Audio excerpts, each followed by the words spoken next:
of Chicago, where this past weekend at least 52 people were shot, 8 of them killed, in a wave of violence across the city. What is going on there? Here's Chris Beard.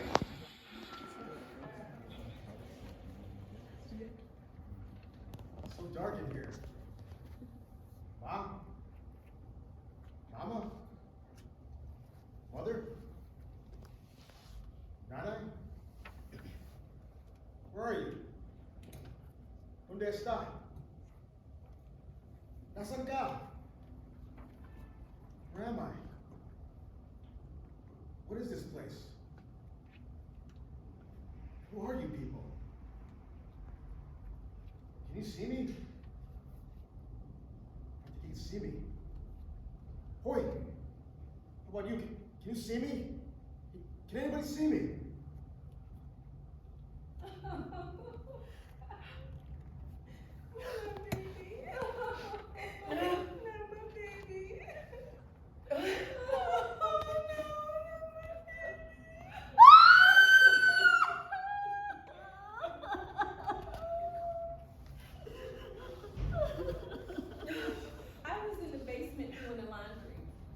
I was serving another plate of carne asada.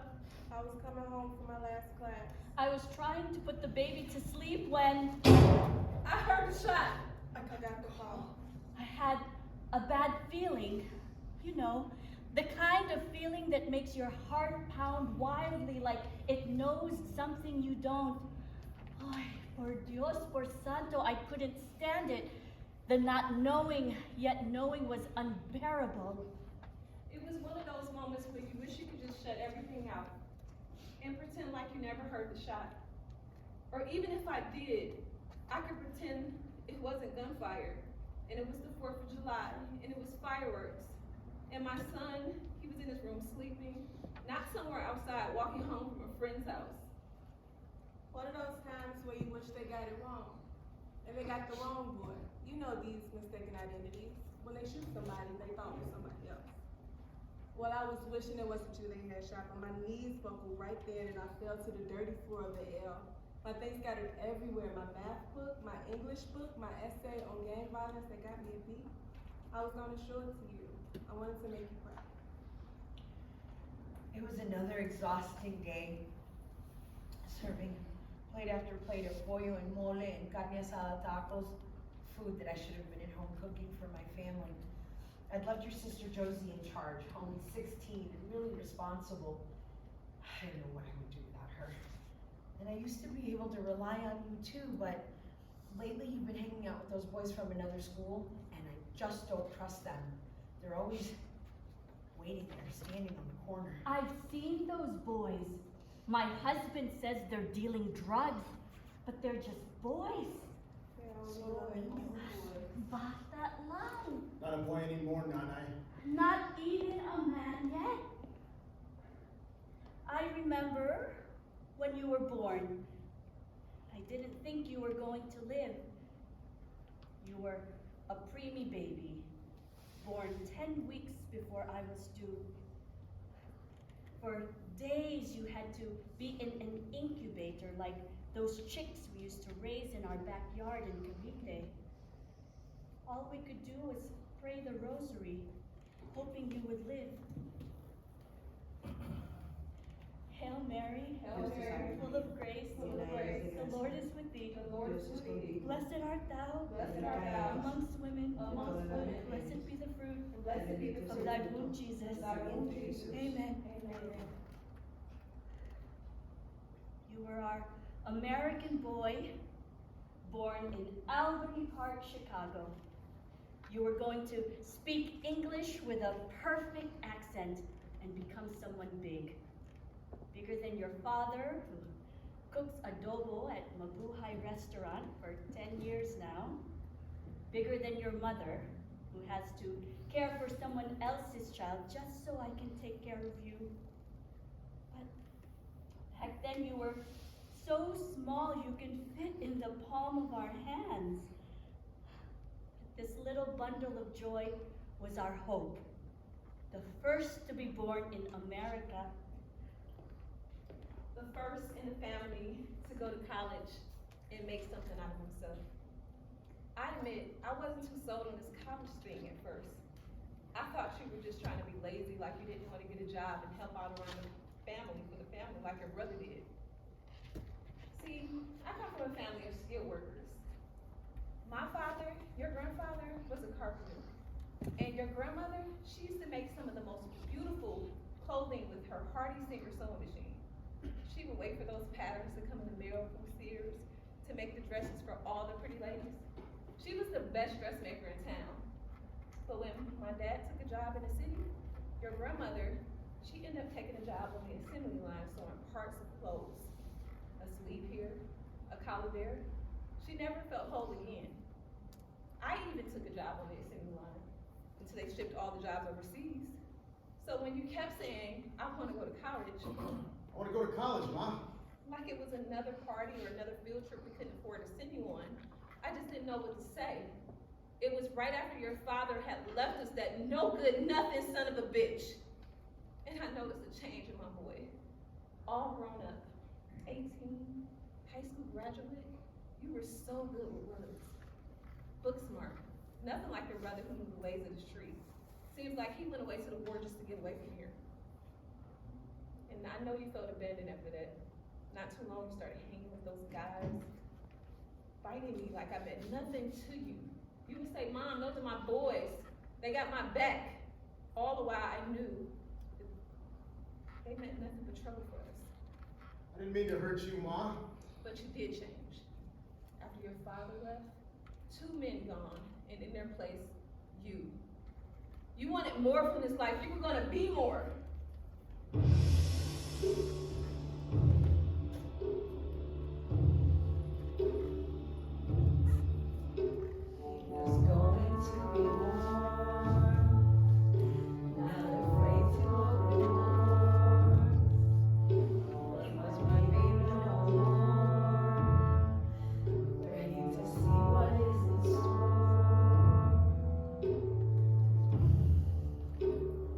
Started hanging out with the wrong crowd.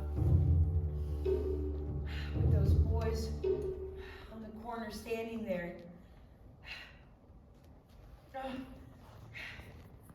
was those Vietnamese kids. It was those black kids. The Mexicans, those immigrant kids. It was your Tio Luis with his gold chain and that 45 he carries around like a second dick. It was your no-good father who left us for another woman. It was those video games, the rap music. Narco music. The rap music made us do it. It was Bush that made your brother go to the war. The Bush made us do it. Obama, who has yet to get us out of this crisis. The Obama mom made us do it. It was Raul and Manuel closing down the schools, not caring if our kids were getting hurt or killed. Installing those stupid cameras that still don't work. A police car on every corner. Those corrupt cops. Killing the kids when the kids are not killing each other. To serve and protect. It was me. Ako ay may kasalanan. Rio. It was my fault for thinking I could do it by myself. Raise 3 kids alone. My husband, your father, deported to Mexico after La Migra raided his work.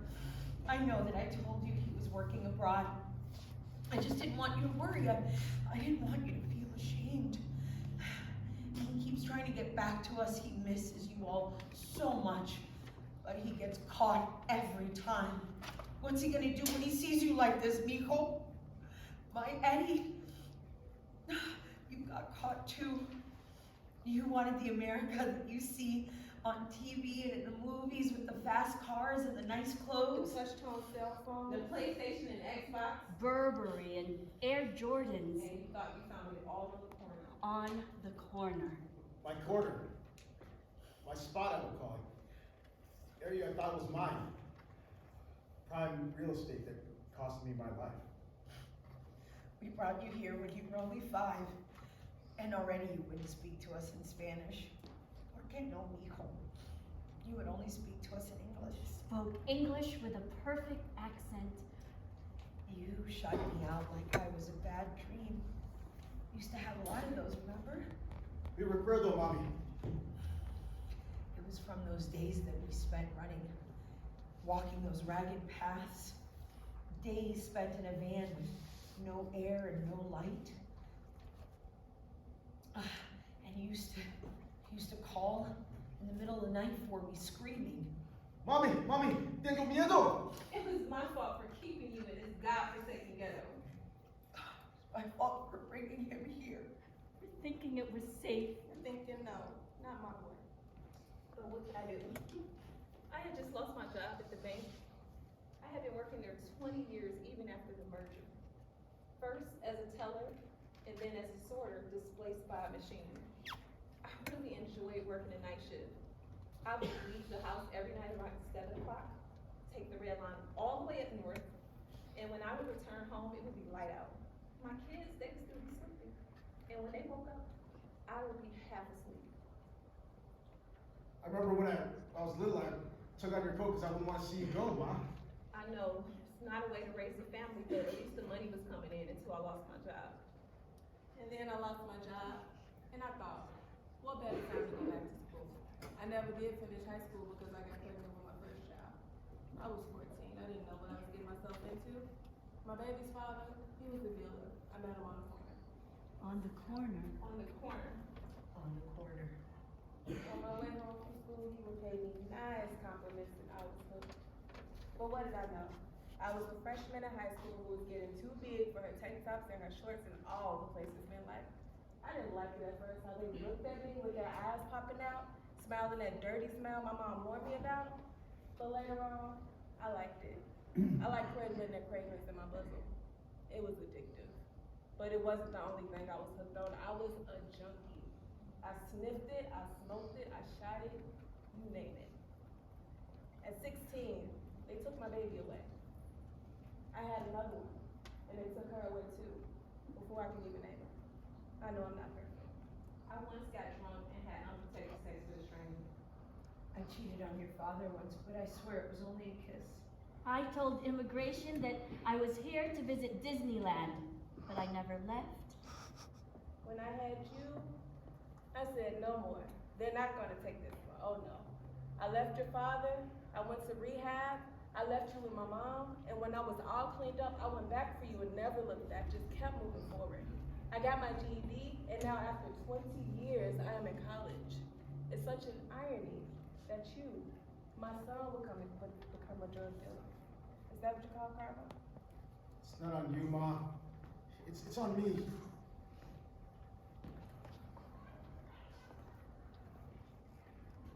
James. Eddie? Michael.